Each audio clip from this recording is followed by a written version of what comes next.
Okay, so in this video we're going to have a look at best values and exchange rates. Now the question that I have on the screen at the moment is the kind of question that we are going to build up to, where there is a comparison looking at better value but also involving particular exchange rates. Okay, so these are quite tricky questions. Students really do tend to struggle with these and getting their head around the language and the wording, but this is what we're going to build up to. Now before we do that, it's important that we have a look at best values and how we approach those, and then it's important that we have a quick look at exchange rates and how we go about approaching that as well. And once we have a good understanding of both of those, this question should hopefully just fall into place. We've got a couple of these types of questions to have a look at as well.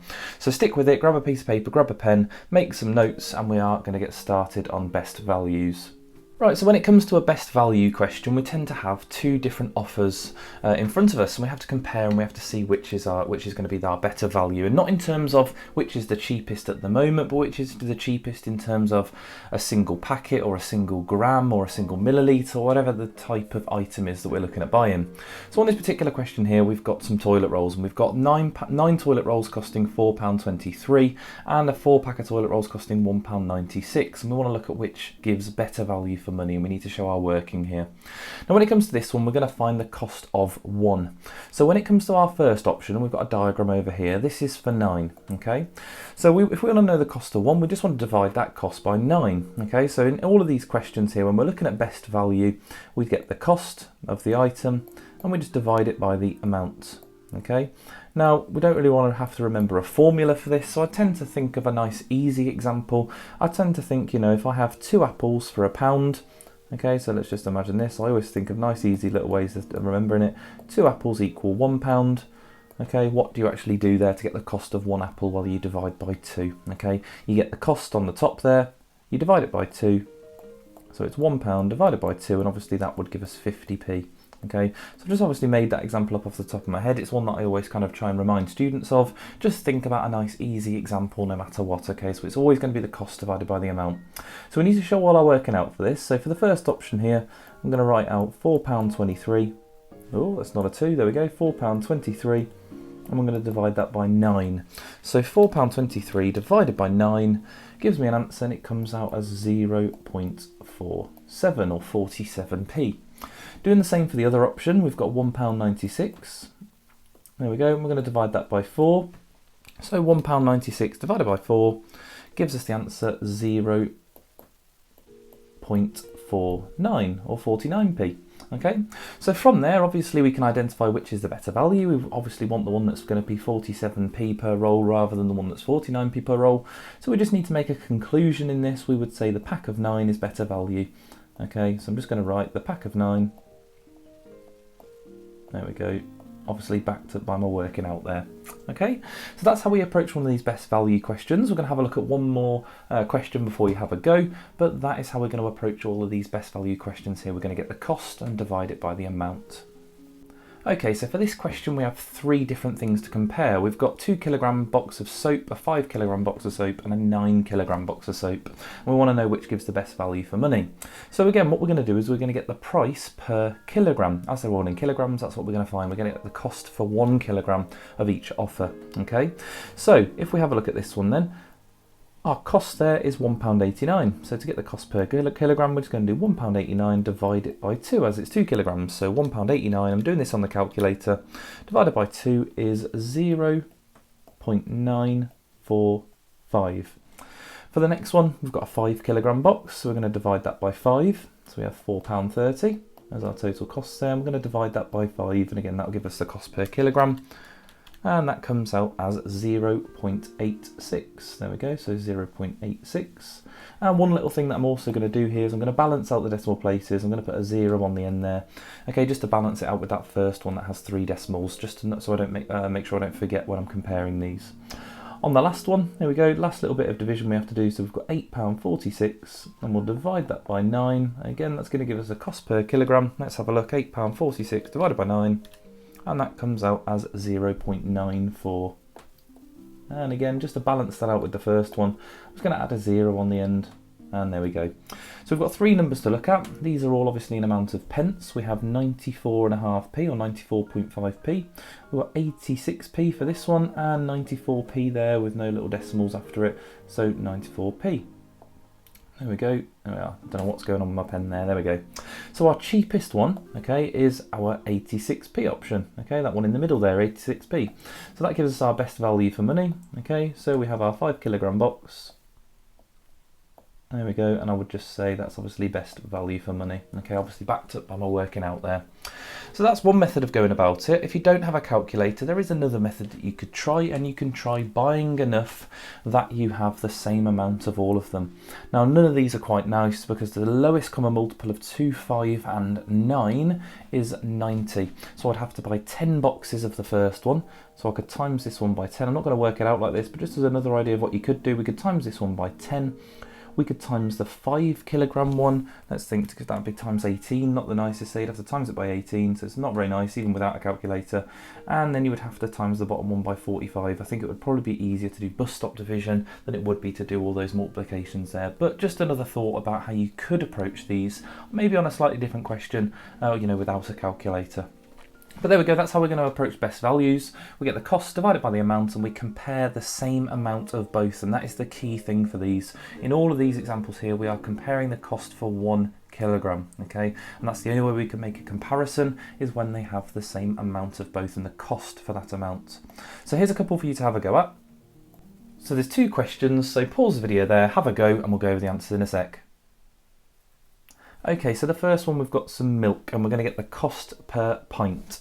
So for the first one there, we have £1.18 and it's 4 pints, so we're going to divide that by 4. So on the calculator, we've got 1.18 divided by 4, and that gives us a cost of 0. Let's have a look, 0.295, or in other words, 29.5 pence. Now the one next to it, the £1.74, we've got £1.74, but that's 6 pints, so we'll divide that by 6, and £1.74 divided by 6 comes out as 0.29. There we go, and like I did before, I'm going to balance that out because that's now 290, there we go. So we've got 29.5p or 29p.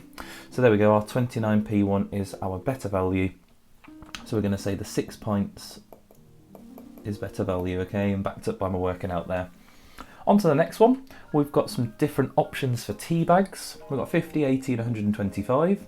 This isn't going to give us very nice numbers. So for the first one there, we've got £2.15, and if I do £2.15 and I divide it by 50, I get quite a small decimal here, but that's fine. So I'm just going to divide that by 50, and that gives me 0.043, or in other words, 4.3 pence per tea bag. On to the next one, we're going to divide that by 80. So let's divide this by 80. And we've got £3.29 divided by 80.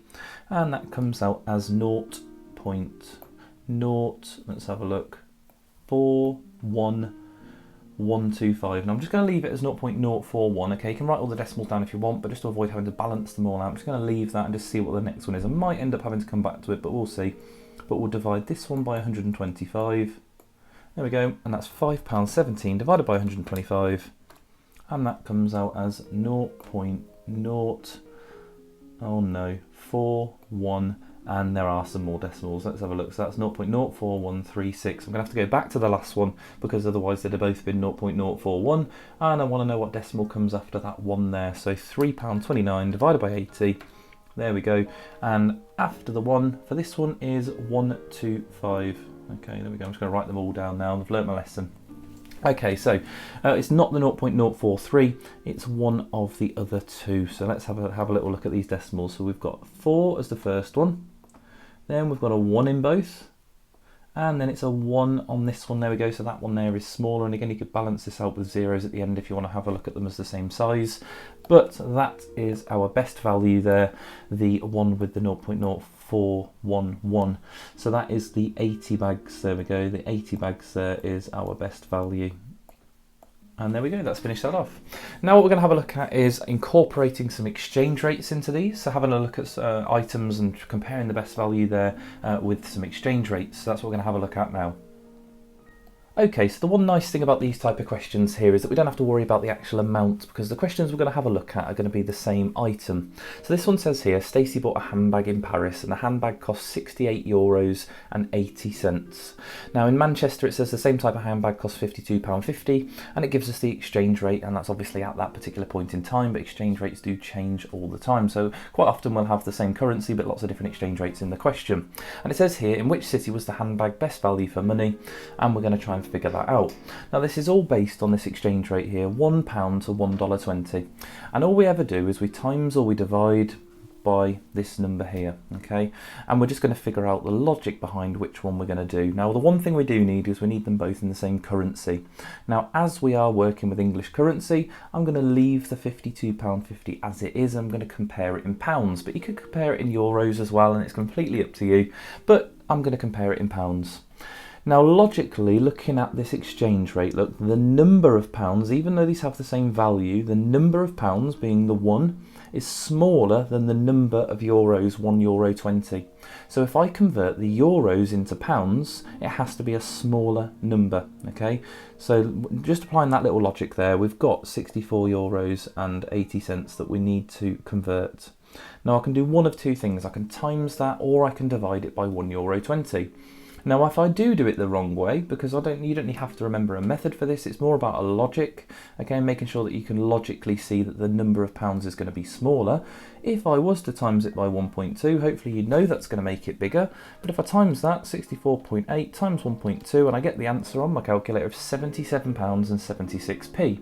So logically you know that that's wrong, and you can go back and correct it, and that just tells you, look, actually I should have done a divide there. And hopefully you can tell already that when you are dividing by a decimal like this, where it's a 1 point number, it is going to make it smaller, and multiplying by a 1 point number is going to make it bigger.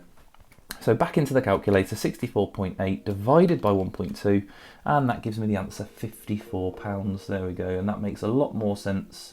And obviously when you do convert these, it does tend to be that the amounts are very close together, so that would make a lot more sense than it being 77.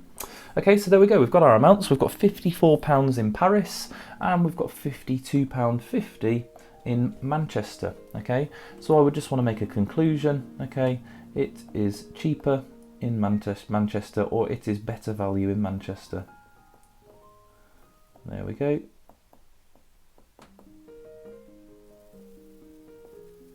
There we go, it is better value in Manchester. And just finish that off with your conclusion. Do make sure that you make that conclusion, because obviously it is asking the question, in which city is it better value for money? So we can't just circle it or anything like that. We do have to actually make that statement backed up by our maths there. Let's have a look at one more question before you have a go. Okay, so this question says identical pairs of boots are sold in London, Geneva and in Paris, and the handbag costs €174 in Paris, £115 in London and 189 Swiss francs in Geneva. And it says the exchange rates are, and we've got £1 is €1.27 and 1 Swiss franc is 72 pence, or £0.72. In which city are they best value for money? Now obviously we're going to get them in the same exchange again, in the same currency, but this one here always tends to throw people, because that is a bit of an odd exchange rate. That kind of exchange rate is the exchange rate we would be given if we were actually in Geneva and we were wanting to convert our money back into pounds. So it's not one that we see very often, because normally it's always £1 to whatever the other currency is. So this is a little bit different, but again, all we're going to do is apply a bit of logic, and this is why I don't remember just times or divide for particular ways, because if we are given an exchange rate like this, we have to think logically about the size of our answer and which one logically is going to be bigger or bigger or smaller in terms of the number. So again, I'm going to take the same approach. I'm going to leave London as it is, as £115. I'm going to look at Paris and Geneva. So I'm going to start with Paris.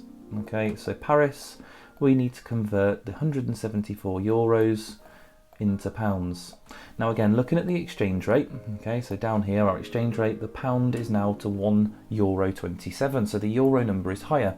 So I need to divide by that exchange rate, so 1.27, in order to get it back to the smaller pounds number. I've got to be careful with the language that I use, because obviously it's the same value, but in terms of the size of the number, it is smaller.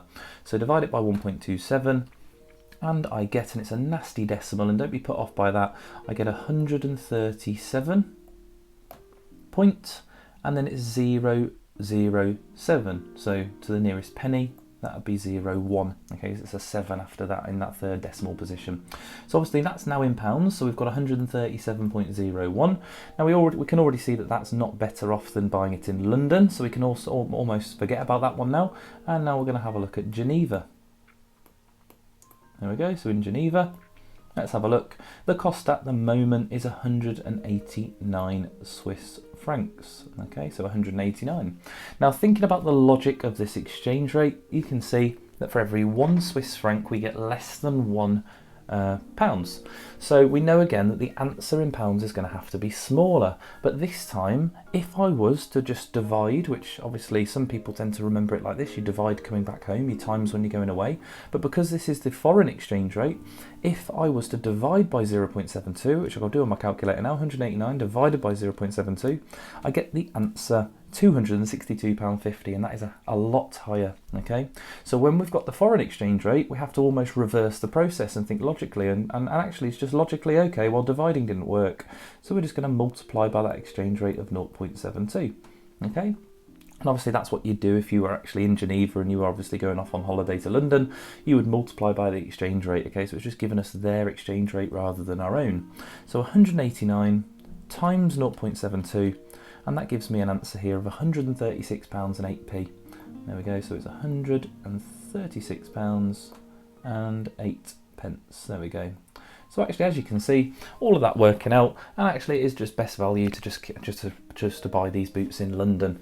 Okay, so obviously these questions will normally say you must make sure you show all your working out, and there we go, that's all our working out there. So even though it's still in the London one, we're going to say it's best value in London. There you go. The boots are best value in London. There we are. Now obviously you could have taken a different approach here. You could have converted them all maybe into another currency. It wouldn't actually, I don't think we could have done with this one in particular because we don't have any exchange rate here between them, although we could have maybe converted the Paris amount into pounds and then into Swiss francs, and also converted the pounds into, we'd have had to do it in 3 steps rather than 2. So it was the most sensible idea in this question to convert them all back into pounds, but you could have actually gone about trying to convert them all into euros or into Swiss francs as well, but it just makes sense to always convert it back into our own currency, obviously. Just makes a little bit more sense when it's on the paper. Okay, so a couple of questions for you to have a go at, and here they are. Okay, so here's 2 questions on exchange rates, so pause the video there, have a go, and we'll go over the answers in a sec. Okay, so for the first one, we've got 3 companies sell the same type of furniture, and it's £1,480 in London, and then we've got some prices in Paris and New York. Now I'm going to leave again the amount in London, and I'm just going to convert the other ones. So we have in Paris, it's 1,980, and our exchange rate is down here. Let's have a look. We've got £1 is €1.34. So again, that's going to be a divide. We're going to divide by that exchange rate to get it back to pounds, so 1.34. And let's do that on the calculator. 1,980 divided by 1.34, and that gives us 1,000. Let's have a look. Let's write this down. £1,477, and to the nearest penny, it's 61p. So there we go. That's already cheaper than the other one. Now let's have a look at the next one. We've got New York, and we've got an exchange rate for that as well. So £1 is $1.52. So again, we're going to divide. There we go. We're going to divide by 1.52. The amount of pounds is going to be smaller. So divide by 1.52, and let's see what we get. 2250 divided by 1.52, and that comes out as 1,480 and 26 pence. There we go. So it's very, very close, but London is my best value there. 1,480 is better value than New York, but obviously Paris was better value than London. Okay, so obviously if I had to order them, Paris is my best value, London would be next, and New York would be last. So I just need to say which company offers the best value here. So Paris, there we go, is the best value. Okay, we'll move on to our next one. Paris is the best value. There we go. Right, so for the next one, let's have a look then. There we go. And onto that one. Okay, so the price is £98 in the UK for this box set. It's $134.99 in the USA and €139.99 in Germany. And then we've got our exchange rates. So for our first exchange rate, let's have a look at that one. £1 is $1.43. So let's convert the USA one. And again, we're going to leave the UK one as it is. So converting this one, we're going to divide it again. There's a lot of just dividing with these. We're going to divide by 1.43, and let's type that in. £134, sorry, it's euros, dollars, isn't it? $134.99 divided by 1.43, and that gives us £94 and 39 and then 8, so 40p, so £94 and 40 pence to the nearest penny. And again, not forgetting what I've done before, if the other one comes out as £94.39 something, I'm going to have to go back, but I'm hoping they're not going to be right next to each other. So on to the next one, the Germany one, we're going to divide that, and that is, oh okay, we need to be careful because the exchange rate here, look, you probably noticed this, is the other type of exchange rate, okay, coming from Germany back to England. So it's 0.73. Now our pounds amount has to be smaller than the euro amount, so a divide this time isn't going to work. So hopefully you spotted that. I've got to go back, I've got to get rid of that, and I've got to spot that actually this time I need to multiply, so it's multiplied by 0.73 this time, and that's going to give me my amount. So 139.99 divided by multiplied by 0.73. I think I'm desperate to try and multiply it, but for some reason, and that comes out as 102, and to the nearest penny, 19p. There we go, so thankfully not right next to it like the other one. So there we go, which country offers the best value for money? Well, hopefully you can see it is in the USA. It's £94.40, which is cheaper than in the UK. There we go, so the USA is the best value. There we go. There we are, and there we go, we're pretty much finished. Just as a little thought though, it could say like a little reasoning question on this though as well. It could say, well actually, why might it not be best to buy the box set from the USA? And it seems like a very obvious question, but you can get a question like this where it gives those little reasoning parts at the end that just says, well, why might it not be better to buy the box set in the USA? And it's simply and obviously that obviously you've got to pay for postage, okay, and postage from the USA for a box set is probably going to be you know, more than a couple of pounds there, so it might actually just be best to get it in the UK. But there we go, that is how to do best values, and now we're going to have a look at combining it all together. We're going to have a look at best values and exchange rates and how we're going to figure out these nastier type of questions. So let's have a look at that. Okay, so one of these questions then, and it says in London a pint of milk costs 58p, and in Paris a litre of milk costs 1.05 euros. So a litre is 1.76 pints and a pound is 1.17 euros, and in which city is the milk better value for money, London or Paris? So let's get everything 1 into the same units and 2 into the same money, okay, and then we'll compare it. But let's have a look at what happens if we do that. Now we've got 1 pint is 58p, so let's leave that as it is, okay, that's 1 pint equals 58p. I'm just going to write that down here, 1 pint, 58p.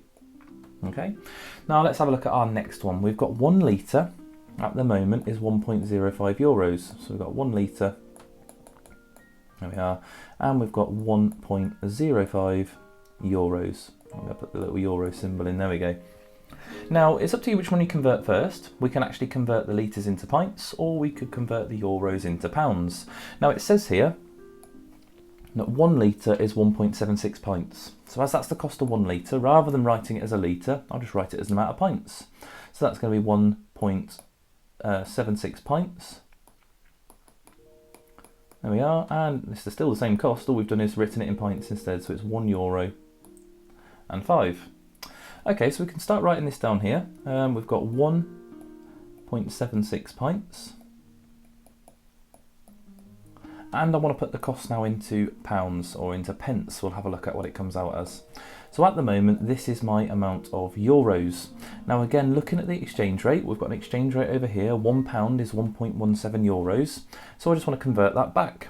Now the euros is higher than the pounds, so we know we're going to get a smaller number. So to get this into pounds, I'm going to divide it by the 1.17. There we go. So divide that by 1.17. Let's see what it comes out as. 1.05 divided by 1.17. And on my calculator, that comes out, it's not very nice, 0.897435, and there's a recurring above the 8 and the 5 there. So obviously that is the cost now for 1.76 pints, and we already have the cost of 1 pint as being 58p. So that's our exchange rate done. Okay, all we've done is written the amount of pints that it said there, and obviously converted the euros back into pounds. Okay, that's 89.7435 pence. Now, just like we did on best values, we now just need to have the same amount of both. And if you remember from that, we do the cost and we divide it by the amount, and that's going to get us the cost for 1. Now this one on the left here is already 1, it's 1 pint, but this one on the right, that is not 1 pint, it's 1.76 pints. So we're going to get the cost, which is that 0.8 number there, and we're going to divide it by the amount. So the amount there is 1.76. So we'll divide it by 1.76. I'm just going to do that on the calculator without having to type it all back in again. So leave that on your screen so you don't have to retype those recurring decimals in. So divide by 1.76, and I get the answer, and it comes out as 0.509, and there's a lot more decimals here, 90675.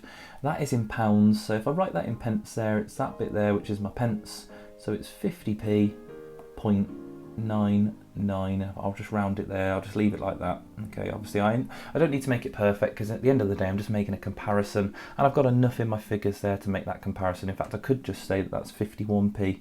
There we go. To be fair, it doesn't round up. It does to the nearest penny. So actually, let's just do it to the nearest penny. 51p. There you go. But the important thing is it's obviously less than the 58p. So in terms of the best value here, it's better value here, the 51p. That's per pint, and obviously it's 58p here in London. So I would just make the statement, and it's better value in Paris.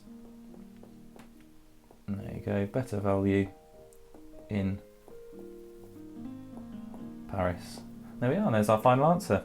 So just thinking about the steps here before you have a go, obviously the first thing I did was I just wrote to them both in the same units. Okay, so obviously we put them both as pints, and that was easy enough because it gave us the cost of 1 litre, and 1 litre is 1.76 pints. So I literally just rewrote it just with the pints figure rather than the litres figure.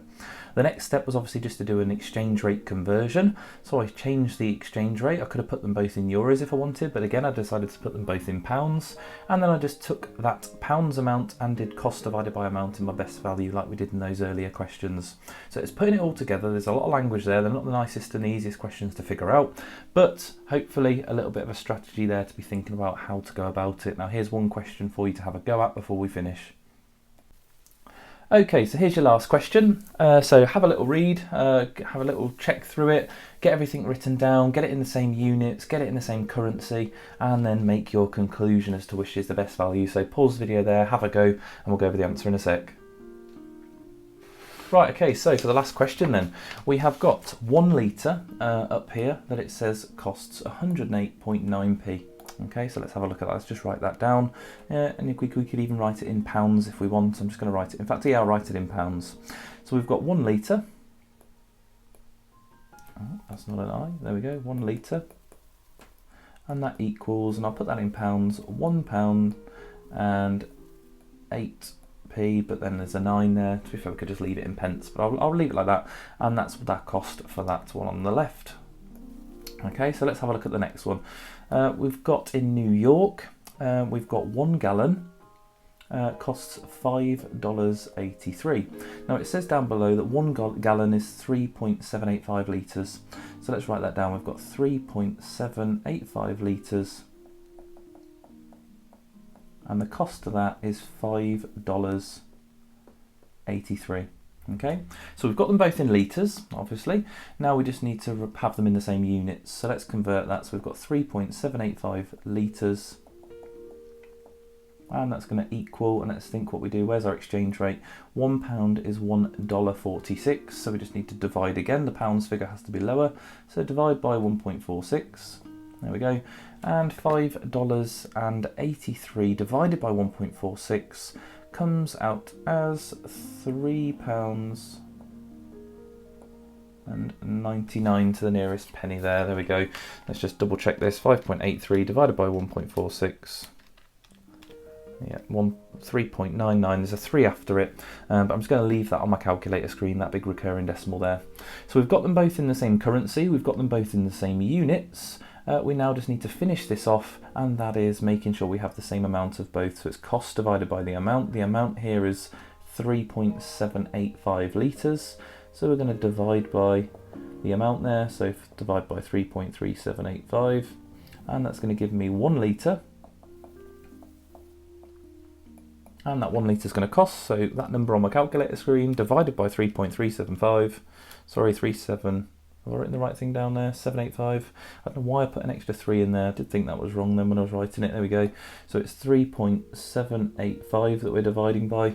And if I divide that by 3.785, let's actually type it in correctly this time. And that gives me 1.05. Let's have a look. So £1.0549.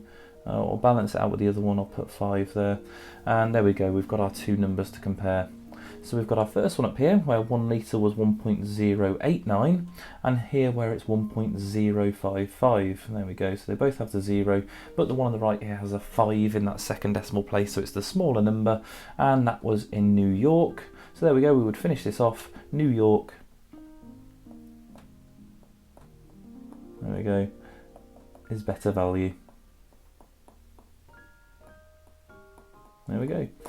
And there we go, that's the end of that question. That is how we can sort of go about these type of questions there, blending these two topics together and having exchange rates and best values all wrapped up in the same question. And it's all just about getting it organised, getting all the right information on the page and making sure it's all in the same units and in the same currency. But there we go, hopefully you found that useful and helpful. If you did, please like, please comment, please subscribe, and I'll see you for the next one.